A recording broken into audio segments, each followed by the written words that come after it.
Magandang araw po sa inyong lahat. Ako po si Mark Lester Lirag at welcome po sa aking daily devotion na Be Sensitive to the Spirit of God na tinalakay po ni Pastor Russell Ocampo sa 365 Daily Devotion. Ang verse po natin ngayon ay Corinthians chapter 2 verse 10 to 12. Ngunit ito ay inihayag na ng Diyos sa atin sa pamamagitan ng Espiritu. Sinasaliksik ng Espiritu ang lahat ng bagay, maging ang mga pinakamalalim na bagay na may kinalaman sa Diyos. Walang nakakaalam sa iniisip ng isang tao maliban sa kanyang sariling Espiritu. Gayon din naman, walang nakakaalam sa mga iniisip ng Diyos maliban sa Espiritu ng Diyos. Ang tinanggap natin ay hindi ang Espiritu ng sanlibutan, kundi ang Espiritu na mula sa Diyos, upang maunawaan natin ang kaloob niya sa atin.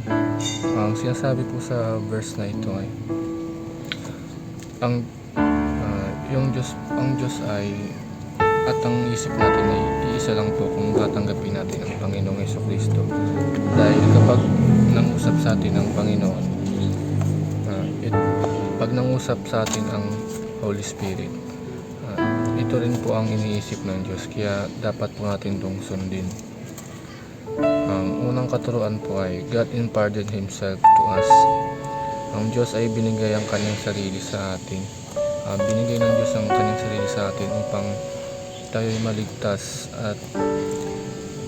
at hindi mapunta sa impyerno. Kung tatanggapin natin ang Panginoon at ang kanyang sarili, tayo ay magiging masagana at magiging mabuting Kristiyano. Ang pangalawang katuruan ay we have the mind of Christ. Nasa atin ang isip ng Santong Espiritu. Kung kaya kapag nangusap ang Holy Spirit sa atin, ay sundin natin ito dahil ito rin ang nasa isip ng Diyos. Kung kapag daw nangusap na sa atin ng Espiritu Santo, kumilos na agad tayo. Hindi man natin to maririnig o makikita, pero mararamdaman po natin na nangungusap na sa atin ng Holy Spirit. At pag nangusap na ang Holy Spirit sa atin, kumilos na tayo dahil ito ay kagustuhan din ng Diyos para sa atin. Ang huling katuruan ay our deepest intimacy is with God. Wala tayong ibang mas malalim na relasyon na mas malalim pa sa Diyos. Mas kilala rin tayo ng Diyos kumpara sa sarili natin at sa pamilya natin.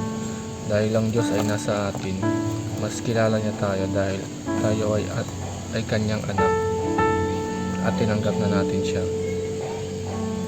Ang unang application natin ay understand the Bible through the illumination of the Spirit. Unawain natin ng mabuti ang mga nasa Biblia dahil ito ay sinulat ng Holy Spirit. At ang Holy Spirit ang mas magpapaunawa sa atin ito. Kapag mas inunawa natin ang mga nasa Biblia na ito, mas mapapaunawaan ito tayo sa ating buhay, katulong ng banal na Espiritu.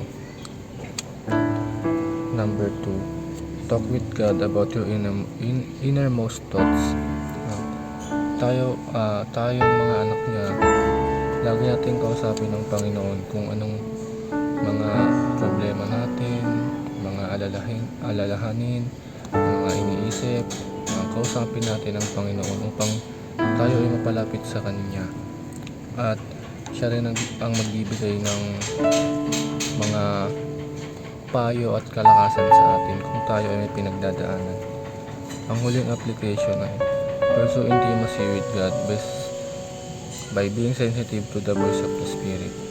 Kausapin natin ang Diyos upang mas lumalim pa ang intimacy natin sa Kanya, upang mas mapalapit tayo sa Diyos, hindi tayo hiwalay, mas mapalapit tayo sa Kanya.